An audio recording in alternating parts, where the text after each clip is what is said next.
السلام عليكم ورحمة الله وبركاته. ازيكم يا حبايبي، عاملين ايه؟ يا رب تكونوا بخير. رجعت لكم فيديو جديد، وفيديونا النهارده عن الدفايات الشتوي في جهاز العروس. قبل ما نبدأ الفيديو ما تنسوش تشتركوا في القناة وتفعلوا زر الجرس. تشتركوا فيديونا النهارده عن الدفايات الشتوي في جهاز العروس. الدفايات دي يا حبايبي اللي هي دي لو البنات طبعا تعرفها.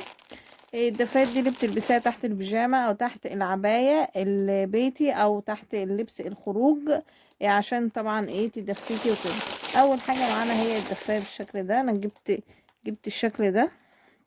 بسم الله. اهي بتبقى بالشكل ده كده. تمام. وده الايه البنطلون بتاعها. تمام يا حبايبي، دي كانت ايه اول حاجة. قولوا لي برضو رأيكم فيها ايه. تاني حاجة معانا يا حبايبي باللون ده. هو في ممكن في الفيديو تلاقوا لونه مختلف، بس هي لونها احمر في كحلي بالشكل ده كده. اتمنى تكون ظاهرة ليكم اهي. وده البنطلون بتاعها. تمام. جبت برضه يا حبايبي بالشكل ده زي ما هو باين ليكم كده. تعالوا برضه اوريهولكم. بصوا اهي الشكل ده كده.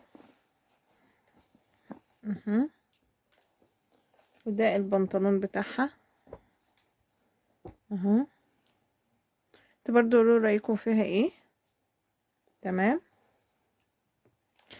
طبعا الدفايات، الدفايات دي ملهاش علاقة بالبيجامات. يعني الدفايات دي حاجة والبيجامات حاجة. الدفايات دي اللي انت بتلبسيها تحت لبسك. تمام. حاجة كده بتدفيكي في الشتاء. لو مثلا ايه البيجامة طبعا ممكن ايه ما تكونش مدفياكة اكتر، فانت بتلبسي تحتها دفاية. تمام يا حبايبي. طبعا البنات والسيدات طبعا عارفين يعني ايه دفاية. فطبعا مش هقول لكم يعني اكتر من كده. بعد كده يا حبايبي الشكل ده اللي هو تايجر. هي تايجر كده.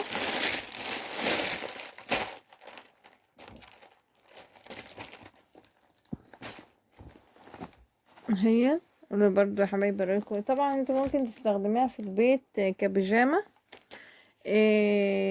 يعني انت تلبسيها وكده تفضلي بقى في البيت. تلبسيها طبعا تحت لبسك الخروج، تحت البيجامات وكده، بحيث ان هي تدفيكي. ده البنطلون بتاعها. البنطلون بتاعها اهو برضو. فانتوا قولوا رايكم ايه. دي تايجر. تمام يا حبايبي. جبت برضو يا حبايبي الشكل ده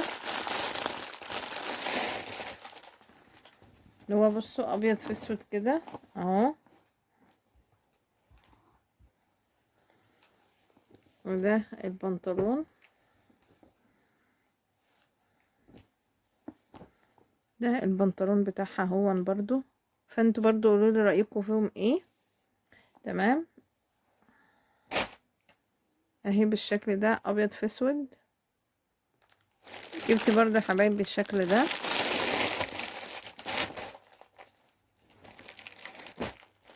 اهي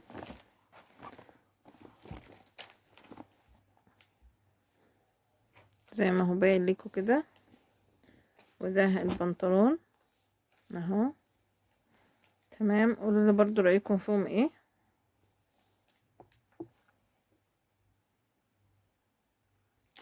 جبت برضو يا حبايبي، جبت من النوع ده. تمام. ده النوع. بصوا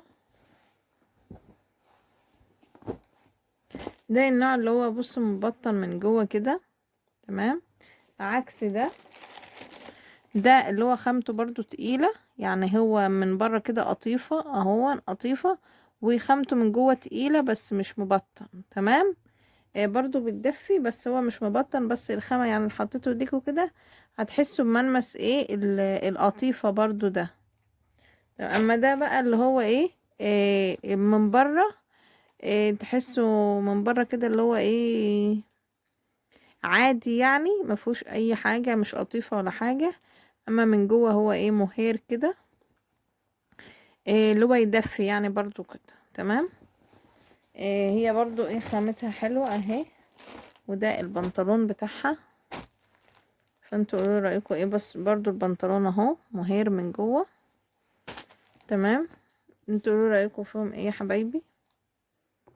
وجبت دي برضو حبايبي بالشكل ده اهي. هي شكلها كده برضو ايه مختلف كده. انا بحب انوع في الحاجة، انا ما اجيبهاش كلها ستايل واحد او كلها شكل واحد، لا بغير في الاشكال والالوان. تمام يا حبيبي. برضو بصوا من جوه اهي مهير، من جوه متبطنه كده اهي.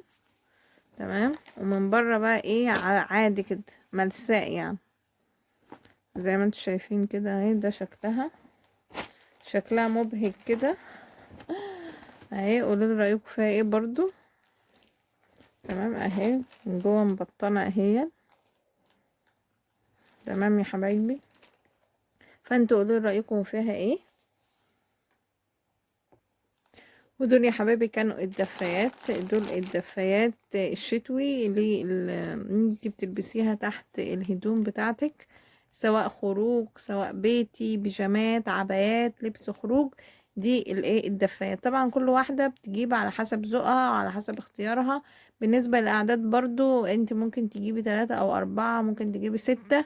برضو الأعداد دي اللي يناسبك بالذات في اللبس. انت بتجيبي العدد اللي يريحك. بس هو منصحش اكتر من 6 يعني وكده. انا ممكن اكون جايبه اكتر من 6، عشان خاطر انا بعد ما جبت الدفايات اللي هي اول مره وريتها في الفيديو دي، ما لقيتش ان انا جايبه اللي هي الدفايات اللي هي مبطنه دي. فانا جبت منهم 2 برضو ان انا إيه ابقى نوعت يعني وكده. تمام. وبرضو حبيت ان انا استعرضهم معاكم بطريقة سريعة بحيث ان انا ما اطولش عليكم في الفيديو. واتمنى من اي عروسة او اي حد بيشوف فيديوهاتي لو عنده فيديو معين انا عايزني اعرضه له يكتب لي في الكومنتات تحت.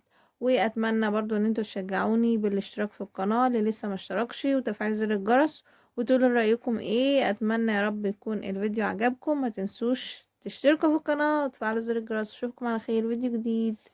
باي باي.